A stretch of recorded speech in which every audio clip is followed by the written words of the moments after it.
قربانی کا وقت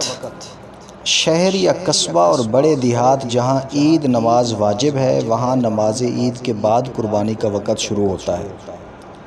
اگر کسی نے عید نماز سے پہلے قربانی کر لی تو وہ جائز نہیں ہوگی، دوبارہ کرنی پڑے گی۔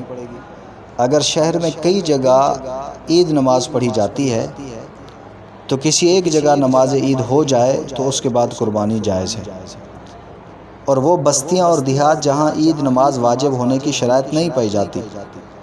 وہاں 10 ذی الحجہ کی صبح صادق کے بعد وقت شروع ہوتا ہے، تاہم مستحب وقت طلوع شمس کے بعد شروع ہوتا ہے۔ یہ لوگ اگر کسی جگہ عید نماز کے لیے جاتے ہوں تو بہتر یہ ہے کہ واپس آ کر قربانی کریں، اور یہ مسئلہ بھی ذہن نشین کر لیں کہ جہاں عید نماز واجب ہو اور کسی وجہ سے وہ لوگ نہ پڑھ سکیں تو 10 ذی الحجہ کو زوال کے بعد ان کے لیے قربانی کرنا جائز ہے۔ قربانی کے ایام اور افضل دن 10، 11 اور 12 ذی الحجہ کی غروب شمس تک قربانی کا وقت ہے۔